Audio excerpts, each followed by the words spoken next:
Today in Conversations That Convert, we're starting a brand new series called 3 Steps to a High Quality Annual Marketing Plan for Builders. It is that time of year, ladies and gentlemen. Today we're starting with how to attract opportunities. This is part 1. Welcome to Conversations That Convert. Each week, Rick teams up with industry experts to tackle practical strategies in lead generation, marketing, and sales for remodelers, home improvement companies, and custom builders. From practical tips to deep industry insights, we cover everything you need to grow a stronger, smarter business. Brought to you by Builder Lead Converter, your perfect sales assistant. Hey everyone, welcome to Conversations That Convert. I am on with my digital marketing manager, Drew, again today. Drew, how are you? Hello, everyone. I'm doing great. Thank you for asking. Having some small internet issues, so I apologize before jumping in if some things will be off from my side. You'll be fine. And for those of you in the United States, happy almost Thanksgiving here. It is November 19th as we're recording this. And Drew, it's getting to be that time of year again where we got to start thinking about marketing plans and how we're going to exceed our production for next year. So we have a brand new series here, and it's called 3 Steps to a High Quality Annual Marketing Plan for Builders.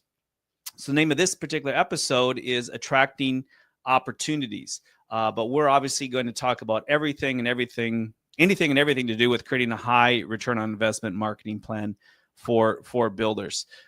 So in part 1 here today, we're going to start with attracting opportunities. And the two things we'll be discussing is branding and defining your offerings, which is probably for those of you that have done marketing plans before, you probably thought, Rick, this is a little bit unusual. And yes, it is. We're starting with some of the fundamentals that we see a lot of our clients maybe overlook as they come to us that we try to clean up for them. And branding would be the first one. So what do you say, Drew? Should we jump into it? Sure. All right. So Drew, one of the things we talk about, I know you've mentioned before, is having a brand book. But what do you typically recommend that a builder would have in a brand book when they're going to put together a marketing plan? Well, the brand book basically is the company's identity manual. So with this brand book, you need to ensure that you'll keep being consistent across all the marketing touch points, such as digital footprints or even prints, and also in-person branding at the same time. So basically, whatever aspect you're thinking of, it should be find into the brand book. So one of the things I noticed right away is like logos. Is that we deal with a lot of clients and their questions are, well, should I update my logo? Sometimes the answer is yes. We've seen some guys that started with just a real basic rudimentary logo and they've advanced into offering much higher end products or services. And so the logo does need some updating. But the other thing to consider is looking at your logo is making sure you have both a horizontal and a vertical logo. So in other words, you can see both. And some of you that maybe have marketing messages, you want to have a logo that has the marketing message in it and probably one without it. So no matter what platform you're on, such as social media, or if you're doing paid ads or your website or mobile version versus desktop version, that you have a logo that's going to really look correct, because that's one of the things that oftentimes you'll run into it, like on Facebook, as an example. You're uploading your logo and it's like, oh, I got to crop it. And then I have a very minimal space to look for, and it just doesn't look right. So having multiple versions of that is important. And then the next thing we see, and this comes down to website development too, is font, having a consistent font. We do see some logos that have kind of a hard to read font on it. And then when we get to designing a website, the font doesn't look good on the website, and meaning that it's hard to read. And so we want to use a real clean, clear font on logos so that we can be consistent with that on website or for other marketing things. But anything else you want to add there? So two things. You've mentioned logos and font so far. Regarding the logos, of course, you need to have horizontal and vertical sizes on both. But I would also suggest to have icon only mark This should be used mostly on social media, but also on the website. As you can see on the top of your browser, you're seeing some icons. That's where also this type of formats will be used. And also, I would also recommend for the logo to have also black and white versions of it, so we can apply on multiple uh, things, I guess. In terms of fonts, as you mentioned, we did got to work on some websites where the font was not chosen wisely because it was really hard or difficult to read. So I would suggest basically whenever you're thinking about what font to choose, to use only one font for primary header and also one font for body font, so it can be easily to uh, uh, differentiate between those two, so it can also tell which one is more important. So next in the brand book we looked at is your colors. So colors typically they're gonna be part of your logo. So whatever graphic designer you use to create your logo, they will define a color code or codes for you if you have multiple colors in your logo. And then those are things that we grab onto when we're creating a website, we're creating email templates, and anything else to do with marketing. So it's very brand consistent. And so I know if you don't know your colors, as long as we have a copy of your logo, you can go in and you can find your colors there just by looking it up. I think you can do that through like even on a website, right? You can use a search function where you can see what the color codes are. Yes, exactly. There are a lot of tools that can help you identify the proper code for the color to match And everywhere. you made a good point, I think, too, talking about the black and white on the logo and having an icon versus a full logo with the verbiage in it. And when you get into websites and websites are so image heavy right now. And now, of course, we're doing a lot of video heavy websites, but it's really easy for a logo to get lost if you're trying to do like make it translucent and do it like as a watermark over some of these images and things. So having different, like a black and white logo sometimes is needed because it can get washed out with the visual, either the image or the or the video. And same thing when you're putting together ads and doing printing and things like that. Having that black and white is good to use during different times. But some of you might say, well, Rick, this is so basic. Yeah, but we see this time and time again where guys are coming to us and we're putting together our client acquisition system, and it's like this is some of the basic things we have to start with. So if you have not done this, this is where you want to start with your marketing plan, is making sure you have the basics done. Next, okay, this is a big one. Fix and update any marketing that's inconsistent with your brand. Drew, what are some of the most egregious things you see where we've got inconsistent branding, across, say, some digital platforms?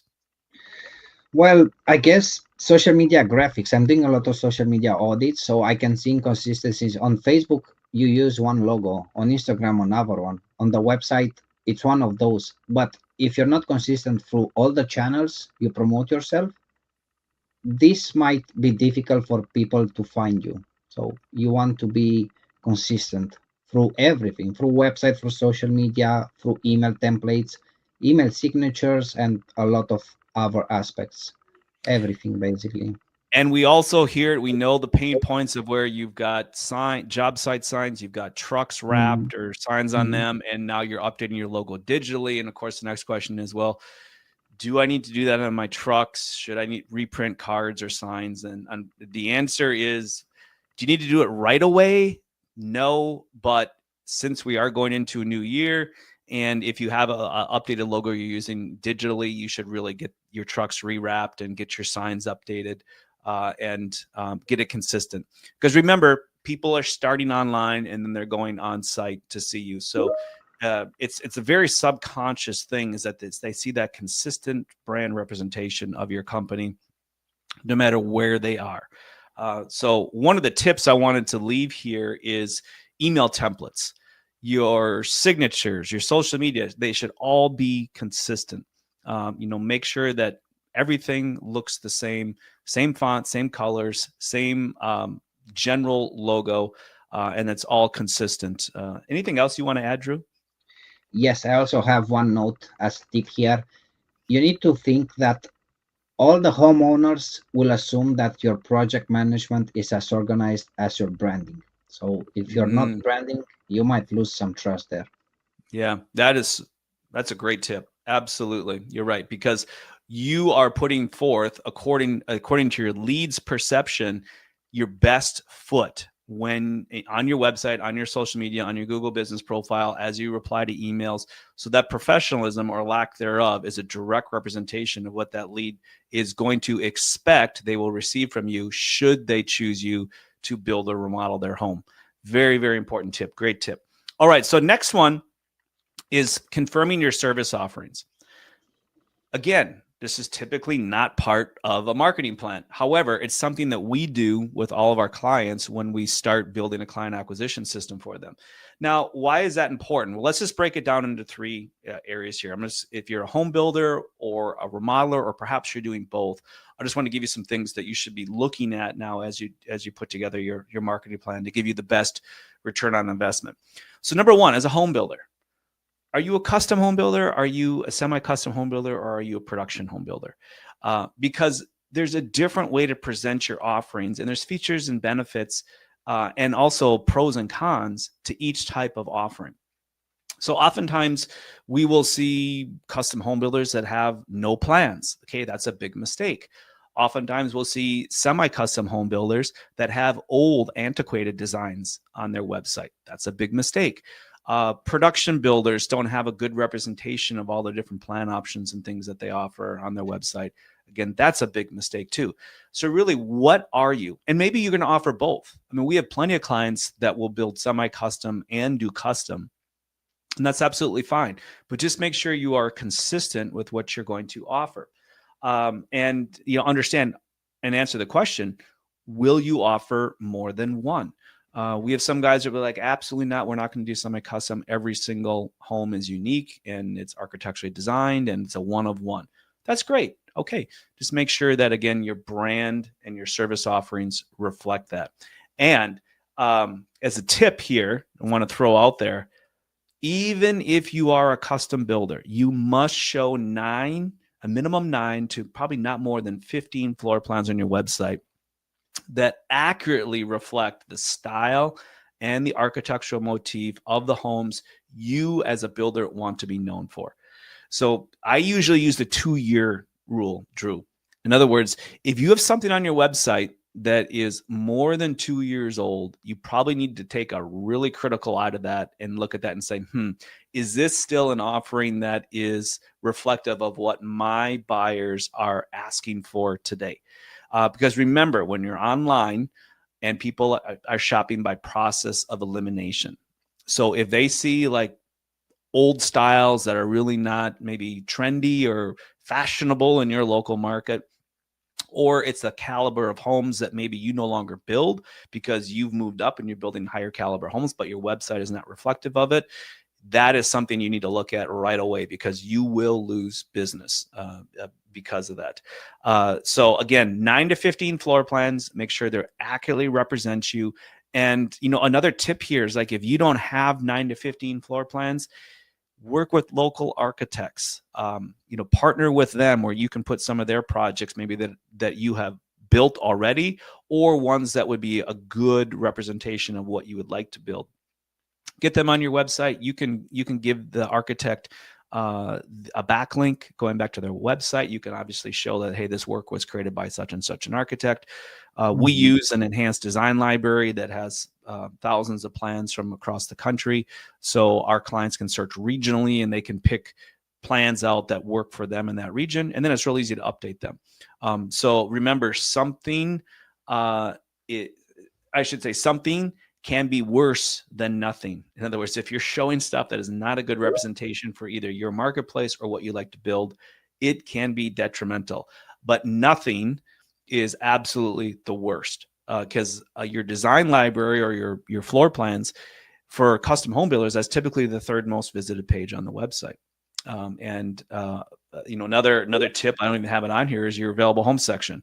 So custom home builders, you probably don't build spec homes, you don't build models, but you need to have some sort of a home packages or available home section so your leads can self-qualify.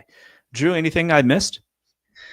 Well, I believe you covered everything, but I have two mentions here. I would say 2 years might be a lot of time nowadays with how everything is evolving. I would suggest even doing this checkup more regularly. I'm not saying quarterly, but at least one time Maybe annually. of the year, annually. I think Yes, that's a good idea. Yeah, that's a good definitely. idea. Mhm. Regarding the floor plans, why I believe and from the insights we're seeing that are really important is, first of all, the floor plans helps buyers visualize the possibilities and gives them ideas on what they would like or could have. At the same time, it will help you be seen as an expert designer, not just as a contractor. And as an insight here, from what I'm seeing from our clients which are using floor plans, we can see that they are getting better conversion rates than if you don't. Yep, absolutely. Yeah, it's non-negotiable for us just because we have the data and we know that we cannot produce the amount of opportunities, leads, and appointments for our clients if we don't have those floor plans. That's where everything starts. So let's move on to remodeling. So for a remodeler, try to focus on 5 to 6 different types of projects. So again, simple understanding, like, what do you really enjoy doing? What are you good at? And most importantly, what are you profitable at? So a lot of times remodelers, and we have a few right now where they have evolved from a handyman, done smaller projects, or we have one we're talking to right now that's done more exteriors and they want to get into more building, say porches and decks, that sort of thing. And they want to focus on that and get away from exteriors. So however you're evolving is that you want to be known for about probably no more than 5 to 6 projects. Because if you say you do everything to everybody, you're going to be attracting handyman type work. So you really need to limit that from your offering and make sure you understand, again, what do you enjoy doing? What are you good at? And what are you making the most amount of money on for your projects? The other tip that I wanted to show here too is, if you're a remodeler, does your name match your project focus? If not, consider updating it. It is okay to go through rebranding. It's absolutely fine. This is the perfect time of the year to do it. But especially if you're going to look at your portfolio of services and say, hey, I no longer want to do these types of services. I want to focus on this. Keep in mind, your book of business that you've already done, your past clients, they know you for those services.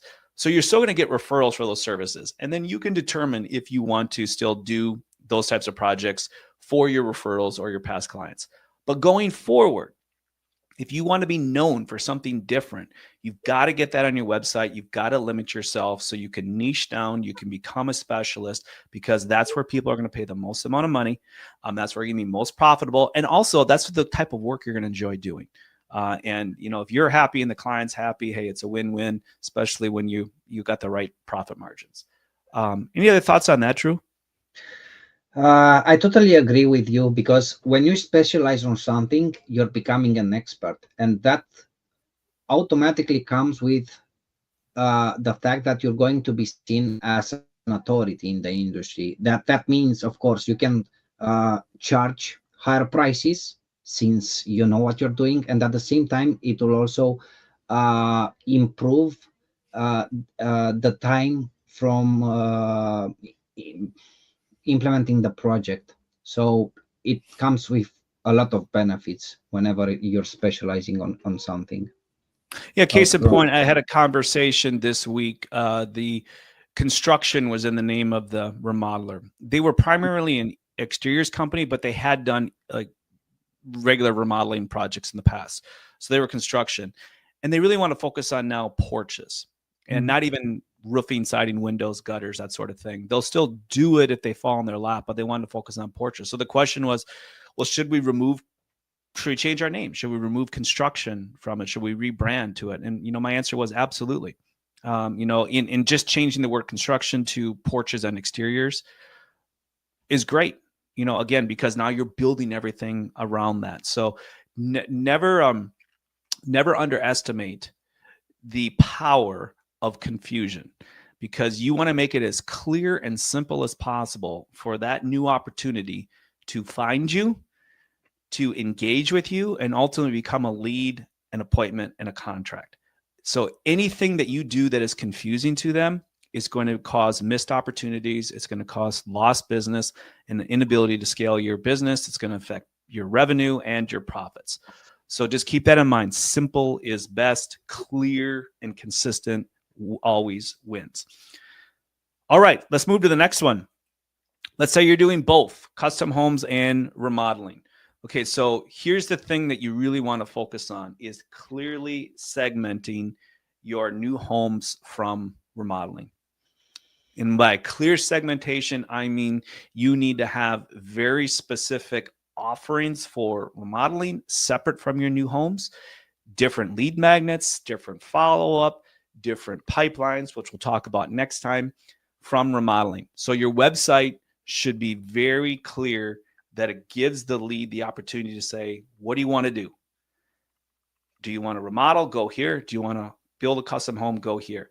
Get them to those areas they want to focus on first.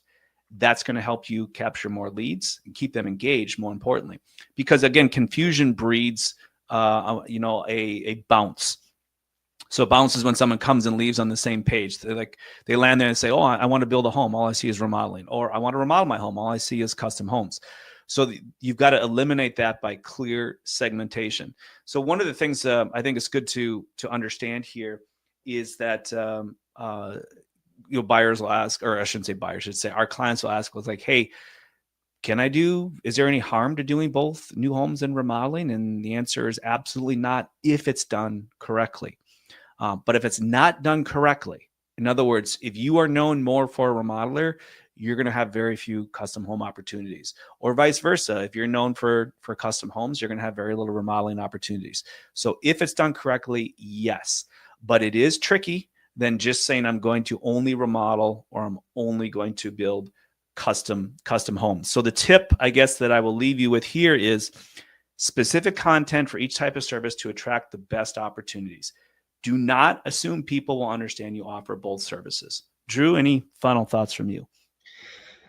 I would say it's really important to separate everything. Have different website sections. Have separate messaging, because it will automatically be helping with SEO. So you can get quality organic traffic at the same time.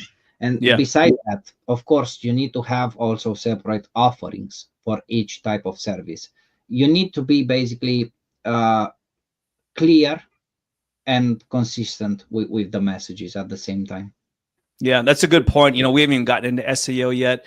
We focus a little bit more on the user experience here. The user experience is simply when somebody engages you, what is that experience like? Now, on the back end of that is also search engine optimization, or now we call it generative engine optimization because we're focusing on AI search as well. So the two go hand in hand. How you structure the content, it has to work both for GEO or SEO as well as your leads. So bottom line is, again, I guess the takeaway here is simple wins the day, clear and concise wins the day. Confusing, complex, you lose every single time. So try to look at things through the eyes of your buyer. And, here's a good rule of thumb. Take somebody who's not in the industry, show them what you have, and ask them if they understand what your service offerings are. Ask them if what they see is appealing, and that they would want to start a relationship with you through that initial inquiry. So get a third party's because what you see every single day becomes secondhand, and you just make the assumptions like, hey, my leads understand what I understand, which is not the case. They absolutely do not understand. And I guess the final thing I want to mention here is that a lot of builders think that leads start looking for a builder, and that is not true either. Leads start for looking for the answers to their questions. Their questions always begin with, what can I build? Which relates to designs. That's why floor plans and project photos and that sort of thing are so important. Then it escalates to, oh, I like this. How much does this cost? And then if you're building custom homes, it's, do you build where I want to build? In other words, location, Once those three things are answered, the next question is, okay, are you a builder that I could potentially partner with? So that is really how things work. So your marketing should always be information focused first, not builder focused, but information focused first, because you just want to attract as many opportunities as you can.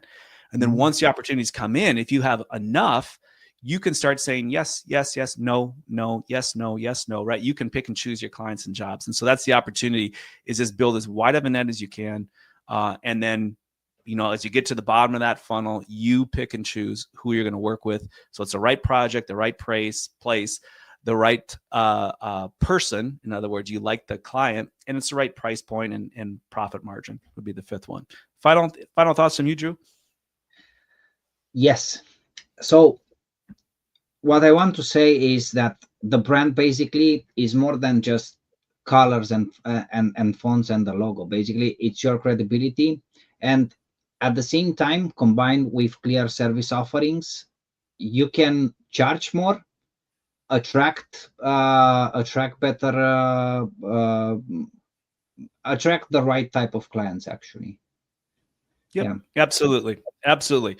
So if you'd like to talk about your marketing plan or how we can help you attract, capture, and convert high quality leads so you can pick and choose your clients, go ahead and just click on that link right below here, schedule a strategy call. I'd love to talk to you more and learn about your company and see if we might be able to be a good partner for you.